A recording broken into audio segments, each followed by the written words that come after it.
Hospital Monte Sinai, porque hoje o que importa é poder confiar. Reumatocenter, centro de referência em reumatologia e terapia infusional. Muito bem, hoje no Pergunte ao Doutor, nós vamos tratar de um assunto que está relacionado à nossa enquete de hoje. Você já sentiu ou sente dores na coluna? Pois é, você vai responder aí no nosso chat ou também no nosso WhatsApp, 98407-1594, por quê? Nós estamos recebendo aqui hoje, no Pergunte ao Doutor, o doutor Luiz Henrique Abad, neurocirurgião. Ele vai falar de intervenções minimamente invasivas nas cirurgias de coluna. Doutor Luiz Henrique, eu quero agradecer imensamente sua disponibilidade em estar conosco e agradecer a sua participação também. Seja bem-vindo, tudo bem? Obrigado, Marcelo. Bom dia aos ouvintes. Eu que queria agradecer o convite de vocês. Bom, eu vou começar te perguntando o óbvio, doutor. O que é? A gente fala muito de cirurgia minimamente invasiva. O que é uma cirurgia minimamente invasiva na coluna? Bom, por definição, as cirurgias chamadas de minimamente invasivas são aquelas que você tem o menor dano tecidual para poder reparar alguma patologia. Eu acho que uma situação muito análoga que a gente pode ter, hoje em dia a gente vê as intervenções cardiovasculares, por exemplo. Antes, um paciente que precisava fazer uma revascularização miocárdica, antigamente ele precisava fazer uma cirurgia de peito aberto, digamos assim. Abrir de fora a fora. Exatamente. E hoje em dia, com as novas tecnologias, muitas intervenções são possíveis de serem realizadas por via endovascular, ou seja, por dentro das artérias ou por dentro das veias. A mesma coisa acontece na cirurgia da coluna. Hoje em dia é possível realizar vários procedimentos sem que você tenha que fazer grandes incisões, cirurgias extensas. Muitos procedimentos podem ser feitos até mesmo por vídeo, para que você possa minimizar o tempo de cirurgia e minimizar o tempo de recuperação pós-operatória do paciente. E isso, com certeza, também deve causar menos efeitos colaterais? Com certeza, com certeza. São procedimentos que, apesar de terem uma complexidade um pouco mais alta, são procedimentos que demandam a técnica cirúrgica um pouco mais apurada e, por conta disso, minimizam o tempo de recuperação do paciente também. Mas há riscos, doutor? Todo procedimento cirúrgico há risco, não tem jeito. Mas sempre que um procedimento cirúrgico é oferecido a um paciente, nós temos que colocar na balança risco e benefício. Claro. Sempre que uma cirurgia vai ser oferecida a um paciente, os benefícios têm que superar os riscos. Sim. Se você coloca para um paciente na mesa do seu consultório que o risco da cirurgia para ele é maior do que o benefício do procedimento, obviamente você não deve indicar a cirurgia para ele, naquele caso. Então, neste caso, eu gostaria de saber quais são as patologias que neste caso são indicadas as cirurgias para a coluna, por exemplo, e podem ser usadas a técnica de cirurgia minimamente invasiva. Existe aquele grande mito que o paciente que tem doença na coluna precisa de cirurgia, e na verdade isso é um mito só. Né? A grande maioria dos pacientes, a vasta maioria dos pacientes, principalmente os pacientes mais jovens, são candidatos a tratamento conservador.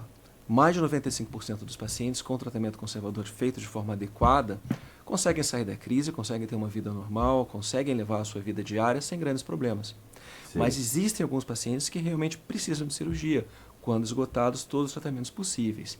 E nesses pacientes, aí você pode aplicar as técnicas tanto abertas quanto as técnicas minimamente invasivas. Esses tratamentos conservadores são infiltrações, bloqueios de dor, essas coisas? Exatamente. Eu brinco muito com meus pacientes no consultório que a gente vai subindo degraus. Sim. A gente sempre começa com o mais simples, com as medicações por via oral, até algumas vezes injetáveis, medicações transdérmicas, e quando aquilo falha, a gente pode associar outros métodos de tratamento.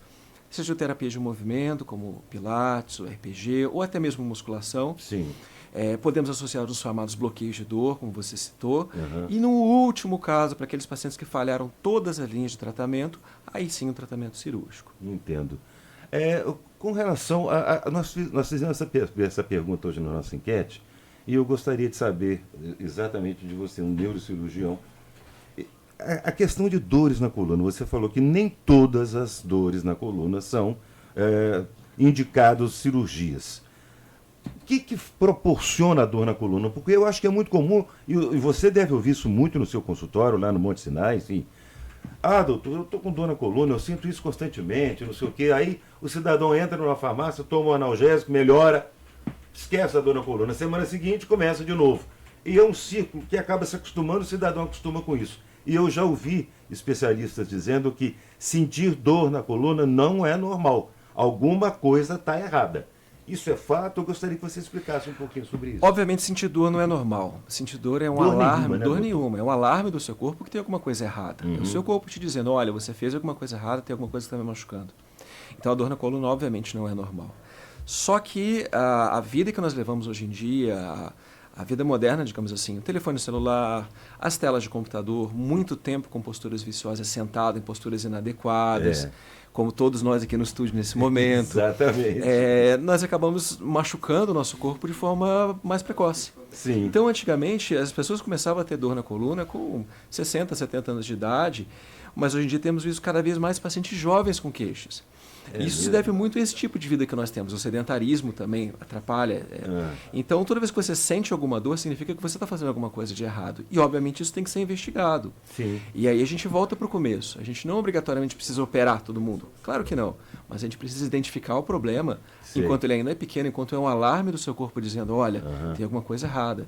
Para que depois você possa corrigir isso de forma correta e lá na frente você não ter que ser submetido a um tratamento cirúrgico, muitas vezes já tardiamente. Eu tenho feito várias entrevistas aqui com vários médicos especialistas de todas as áreas, e é interessante, você fez uma observação que normalmente todos os médicos aqui têm feito, todos os especialistas, que determinadas doenças que eram características de pessoas mais velhas estão cada vez mais atingindo pessoas mais jovens. Exatamente. Graças a esse comportamento de hoje. Exatamente. Um sedentarismo, às vezes, até involuntário, né? Que a vida da gente proporciona, não é mesmo, doutor? Exatamente. A gente acabou ficando obrigado, principalmente depois da pandemia, isso ficou um pouco mais evidente para todos nós. A necessidade do uso do celular, a necessidade do uso de tela, o trabalho domiciliar. Antes as pessoas trabalhavam no escritório, elas tinham que levantar para fazer uma coisa ou outra, reuniões presenciais. Hoje em dia, cada vez mais nós trabalhamos atrás de telas e nem sempre utilizamos uma ergonomia adequada no posicionamento do rosto em relação à tela do computador, o uso de celular cada vez maior, e isso gera posições e posturas viciosas no nosso corpo. E nós não fomos feitos para isso. Entendo. Somos feitos para andar, somos bípedes. A gente vai estar andando. Ficar em pé, a postura ereta é a postura adequada para o humano. A postura sentada, ok, desde que eu esteja sentado numa postura correta. E a gente não tem esse costume. E muitas vezes nem temos a orientação de como fazer isso. É interessante. Bom, eu não posso deixar de te perguntar também, antes da gente terminar, doutor, como é a recuperação depois de uma cirurgia de coluna? Quanto tempo o paciente fica internado em um procedimento normal e um procedimento com cirurgia minimamente invasiva? Isso varia muito do tamanho do procedimento, da idade do paciente, do risco cardiológico de cada um dos pacientes. Mas, em média, os procedimentos menos invasivos economizam em torno de 2 a 3 dias de internação. É mesmo? Sendo que alguns pacientes podem ter alta no mesmo dia. Então, tratamentos cirúrgicos para hérnia de disco, por exemplo, da coluna lombar, o paciente pode ter alta no mesmo dia. Você faz uma cirurgia de manhã, no final do dia você pode liberar o paciente para casa. Alguns pacientes podem ser operados até mesmo com anestesia local. Então, isso para pacientes de alto risco para anestesia, são pacientes que podem ser tratados que antigamente você pensava 2 vezes se ia submeter o paciente a uma cirurgia ou não. Muito interessante. Nós estamos conversando com o Dr. Luiz Henrique Abad, que é neurocirurgião, falando sobre intervenções minimamente invasivas na cirurgia de coluna. Dr. Luiz Henrique, o que é mais importante o senhor acrescentar, por favor, sobre intervenções minimamente invasivas na cirurgia de coluna? Eu acho que o mais importante é a gente desmistificar um pouquinho essa história de que cirurgia da coluna é um bicho de 7 cabeças. E tem mesmo. Existe esse estigma que o paciente operou coluna, ele nunca mais ficou bom. Não é assim. E a gente volta. A gente só vai oferecer cirurgia para um paciente se a gente sabe que o benefício da cirurgia é maior do que o risco. Então, você pesar isso direitinho, e hoje, com as técnicas menos invasivas, cada vez mais podemos oferecer a pacientes, até mesmo pacientes mais idosos, que antes eram fora de uma faixa terapêutica, procedimentos para aliviar a dor e resolver o problema dele. Mas a gente sempre tem que lembrar que existem riscos e benefícios, e todo procedimento tem risco, não adianta. Então, você selecionar bem os pacientes, sabendo que hoje em dia você tem uma gama um pouco maior de procedimentos a ser oferecidos, ajuda você a oferecer um desfecho melhor para aquele paciente. Com certeza. E o que não falta é infraestrutura, Monte, né? Sim, com certeza, cirurgia, né? Com certeza. A gente conhece, sabe, eu sei da preocupação e o trabalho de vocês lá.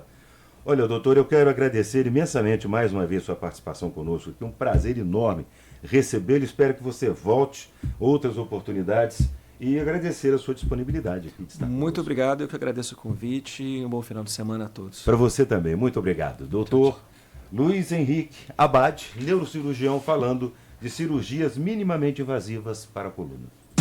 Pergunte ao doutor. Oferecimento: Hospital Monte Sinai, porque hoje o que importa é poder confiar. Reumatocenter, centro de referência em reumatologia e terapia infusional.